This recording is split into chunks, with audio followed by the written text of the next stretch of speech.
I went and I bought the cheapest car hauler that I could find on YouTube because I was tired of giving U-Haul any more of my money. Let me give you a quick walk around on this thing and show you what's going on with it. So the first and most obvious issue with it is the decking. This will absolutely have to be replaced. Not immediately, but it will eventually before I have a car fall through it. The next thing is the lights. I've got a couple lights here that just about fit in there. So I'm gonna have to mount these lights in here, but also run all new cabling, all new wiring for this whole trailer. Finally, the last thing that I'm gonna have to do is I gotta wire in these trailer brakes down here.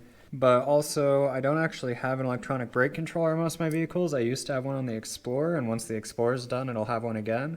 So this one can wait. I will have to do something about the wheel bearings on this thing because 3 out of 4 of the tires,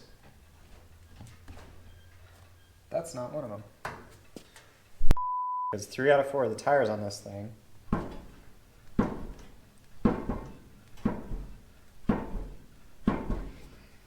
move like that when you push on them.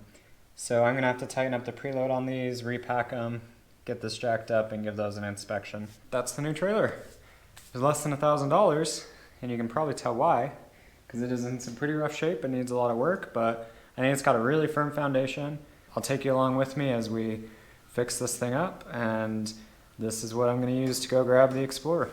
Alright, so I've come to a bit of a decision on this trailer wiring with how I'm going to do the lights. This 4-wire that's run, and it's run through all these I-beams, it doesn't look that bad except for in 2 places.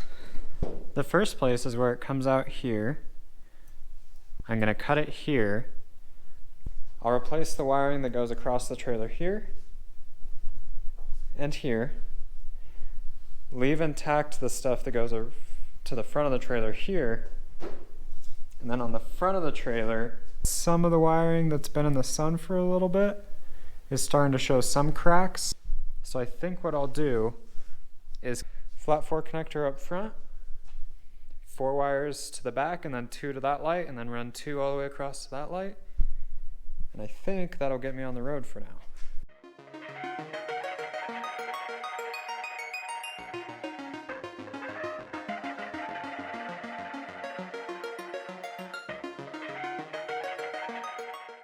Alright, I wanted to give a quick tutorial on soldering. So the first thing to do before you do anything is put your heat shrink on your wire, because if you start doing anything else, if you're anything like me, you'll forget the heat shrink and have to cut it off and do it over again. So put your heat shrink on it. Ultimately, the type of connection we're trying to get to is like this. Nice firm connection with heat shrink on it. If you pick the right size heat shrink, and this one's a little too big, you should even end up with a watertight connection. First thing, and strip it back. Now you want to check and make sure you didn't cut off half of the strands of wire in your stranded wire. Now there's a bunch of different types of mechanical connections you can make with this. My favorite one is to cross them over like that. So you cross them over and then you twist them around. And a proper mechanical connection, you should be able to give it a little bit of a yank and it stays together. Then you pull out your soldering iron. One thing you can do to clean it is you can take a wet sponge and give it a little bit of a steam bath. That cleans it off really well. If it gets really dirty, I've also been known to give it a little bit of sandpaper, or also even just walk over to the wire wheel and wire wheel the end of it off if it's really dirty. Not sure if that's exactly advised to do, but it's nice and quick and gets the job done. Then you want to tin the tip is what they call it, and what you want is that little bit of molten metal on the tip. If you have molten metal on the tip, then when you touch it to the copper wire, you're going to get really good surface area, so really good heat transfer. So you want that piece of molten metal to be touching the copper. And we're not going to be feeding the solder into the tip of the gun, that's just to get the heat started. Bit of molten metal on the tip, touch it to the wire, and then I should be able to feed the solder into the wire itself. If I can't feed the solder into the wire itself, then it's not taking it properly, and you'll get what's called a cold solder. The solder will be holding it together, but not because it's actually bonded to anything, just because it's frozen around the wire holding it in place. You don't want a cold solder. That's not gonna hold. You can test at the end to see how good your solder job was. If I bend that, notice that it's stiff all the way into the insulation. What that means is that there's solder all the way to this point in the wire. So there's solder past where I even cut it off. That means that these wires are actually taking solder deep into them. Now that's a good thing because it means I have a nice hot solder, a nice hot connection. It's actually bonded with the copper. But it's also a bad thing because now it means that there's a huge stress riser right here, where if this wire is moving back and forth a bunch, those copper wires are going to break eventually. That's why soldering can actually be a bad type of connection if you're connecting something flexible like a wire to something that's solid, like say a light or something. But here I'm just going wire to wire. They're both flexible. It shouldn't be a big deal. Plus, when I add the heat shrink here, it should also work as a bit of a strain relief or a stress relief. So I just come in with my lighter and shrink down that heat shrink. And hopefully that works as a bit of strain relief, as well as trying to keep the water out and everything. For going wire to wire for a job like this, I think soldering with heat shrink is the best way to go. And now that I have nice solid heat shrunk connections on all of these, now I'm going to wrap it in electrical tape. Now, the electrical tape isn't the best option, but it does serve a few different purposes. The first is it holds all the wires together so they don't get loose and get caught on anything. The second is I want to have some abrasion resistance where it passes through the frame right here. And then the third is to actually keep the sun off of it because plastics and rubbers do really bad in sunlight.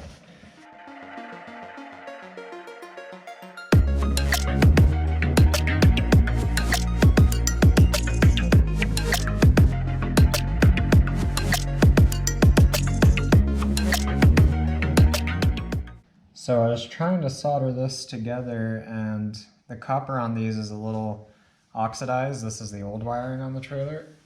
So I was having to put way too much heat into it and it wasn't really working right. So I actually have some solder flux, just solder flux on McMaster for electronics. And I'm gonna see if this flux can help with this oxidized wire. So when it's black and it has all sorts of crap in it, it doesn't wanna take the heat of the solder. That's what Flux is for, to try and clean off that wire so it'll actually take it. So I'm gonna give that a shot and see if it helps. There, now it's finally taking some solder. So that's what I had to do to get this wire to take solder so it wouldn't just be a cold solder. So if you can't feed it straight into the wire, you gotta figure something out because something's wrong.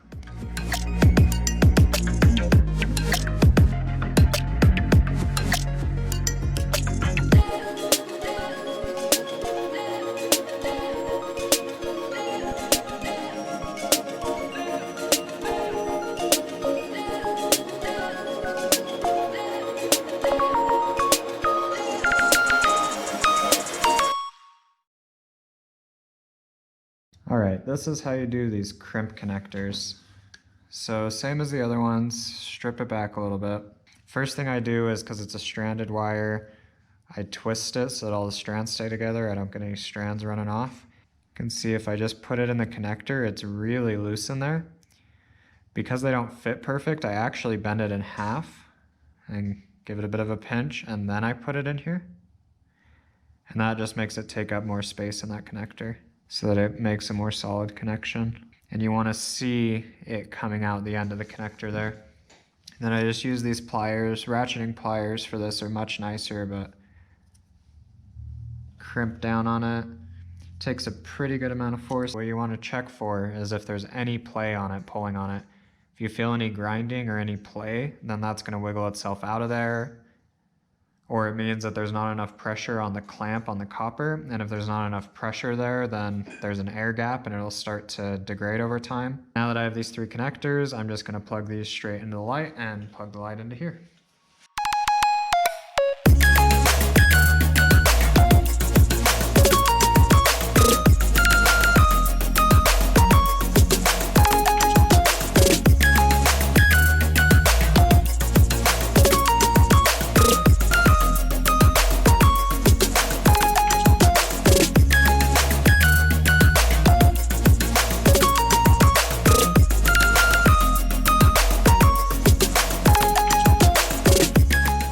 you can see there's that bit of play. You can see it here, sliding in and out. Let's try running that axle nut in a little bit, just hand tight. And now, no more play. So if I were being lazy, that would be job done. I'd put another cotter pin in it and be finished. But while I have this here, I'm going to go ahead and take this apart and take a look at the wheel bearings as well and repack them. I took a feel on this shaft and I don't feel any bad scoring or anything. Everything's pretty good in here. Alright, first things first, I need to clean these bearings off. So I'm going to give these a quick wipe down and a quick spray down.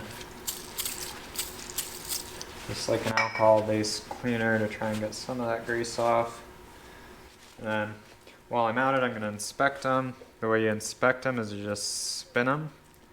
You want to feel for any spots that are grabbing, and you want to look at all these rollers and make sure there's nothing going on any of them. This cage, the thing that holds the rollers, make sure that that's not bent. Then the rollers themselves, make sure there's no nicks out of them. Make sure you don't feel any rough spots when you spin them. And that one feels okay. You can also spin the tire while it's on the car and get a small idea about how these are feeling. If they're really bad, you'll feel it even through the tire. So to start out, grab a couple dollops of this grease, just wheel packing grease. And I just go around and force it inside. You want it between this outer race and inner race is where you need all the grease so that it greases these rollers as they roll. So I'm just forcing it inside that lip. So now flip it over and do the other side. That bearing's packed. Time to wipe down the big one. Pack it. A thorough wash in a solvent tank would be optimal here, but I don't have a solvent tank. I'd like to have one.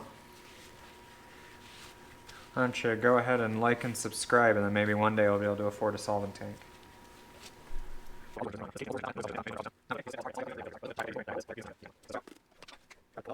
That's those two packed. I don't want to put so much on here that I get it all over the brakes. I'll ruin the brakes. Now, something you want to keep in mind when you're installing these bearings. These are what are called thrust bearings. Notice how there's a taper on them? What the taper does is if something is moving against the bearing, it stops axial loads. That is, loads in the direction of the axis. So loads going this way on the tire. That's why they're tapered like that, is to capture those loads that are moving sideways, those side loads. If I look at this bearing, and I have two of them, one here and one here, and not quite, but I'm just sitting them there, and something in between, the thing that's in between is going to be captured from moving this way by this taper and captured from moving this way by this taper. That's how I want it. If I tried to put this one that way, that's not capturing the load from moving this way. That's trying to capture a load moving this way. So if you ever wonder which way your bearings go, or even your seals, think about, well, what are they trying to stop? And it's the same type of deal with seals. You can see this lip here. The lip goes towards the thing that you're trying to keep out or keep in. Take pictures when you're taking things apart, but also if you forget, just think about what it's trying to do. That means I need to set that there. This cup actually is for keeping dust out on the outside. Okay, so that is how that goes.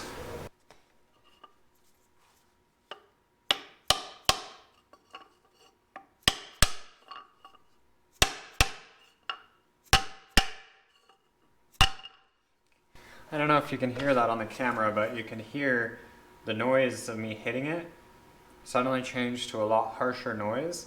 That's because when I was hitting it before, I was sliding the seal down in there. And then as soon as the seal seats up against that bearing, now you can hear the solid whack of me hitting it.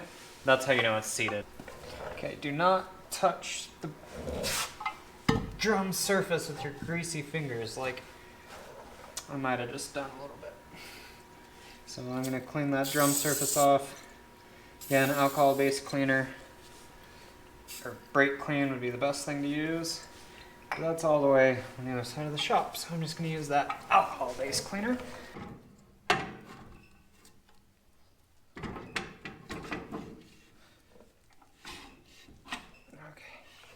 There's that back in there. Throw that front bearing back in there. Get all the corgi hair out. Put a little bit of extra grease in there just so that it's got some grease to grab if it runs out. Okay, now we got washer to go back in. It's directional, so I'm putting it back on the way it came out. This axle nut. Now, the axle nut is how you actually go about setting the preload on those bearings. With all that just set in there, there's no guarantee that the bearings are fully seated where they need to be seated.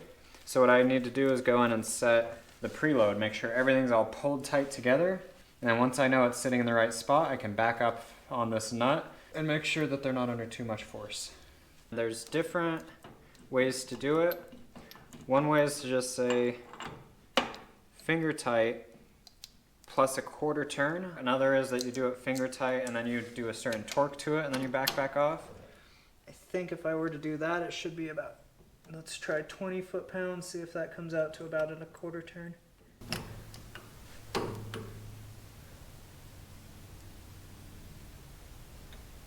Okay, there's 20, and in fact, that was almost exactly a quarter turn. And then rotate this to make sure it's seating.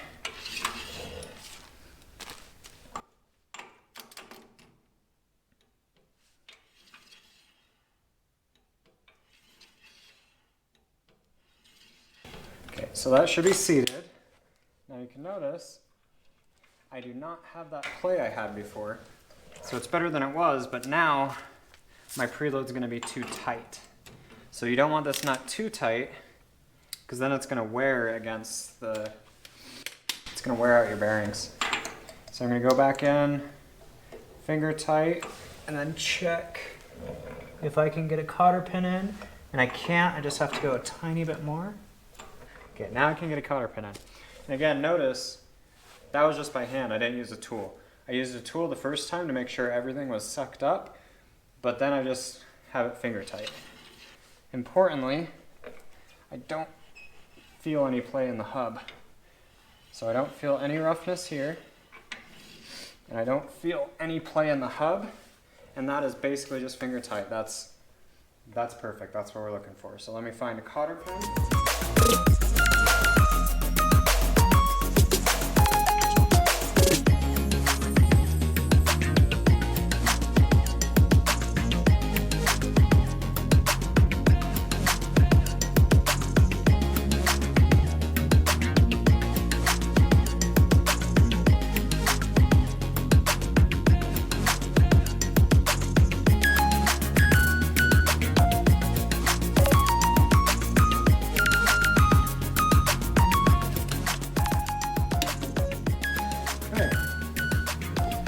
Job done for one of them. 3 more to go.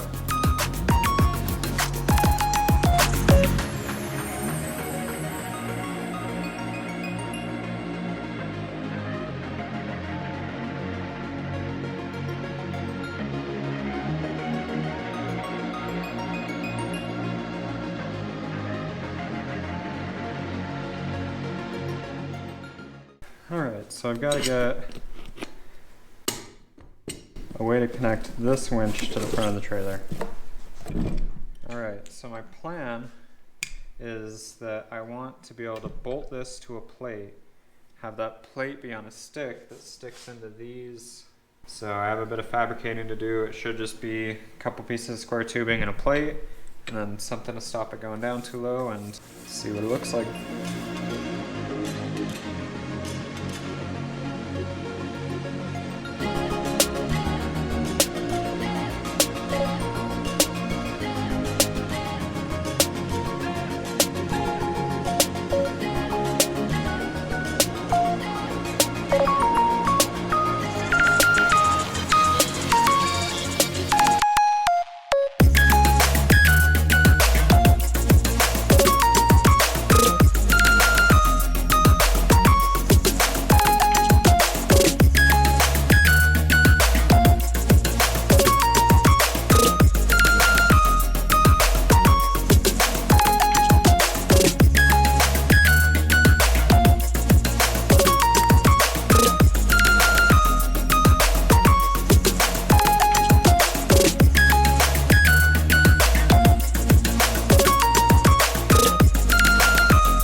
on my piece, and I was like,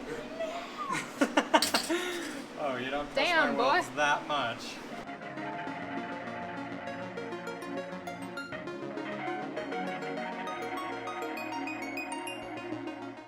We added a winch. And the winch is removable.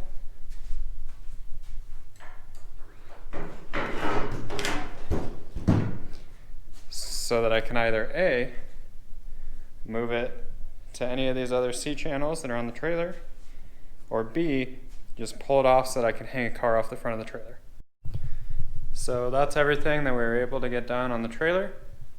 It should be roadworthy now. I should be able to actually use the thing, and it's time to put it to work. The very next thing I'm going to do is take this trailer and go pick up the Explorer and start the Cummins swap. So if that's something you want to see, then subscribe and stick around. Drop it a like if you liked the video, and I'll see you next time.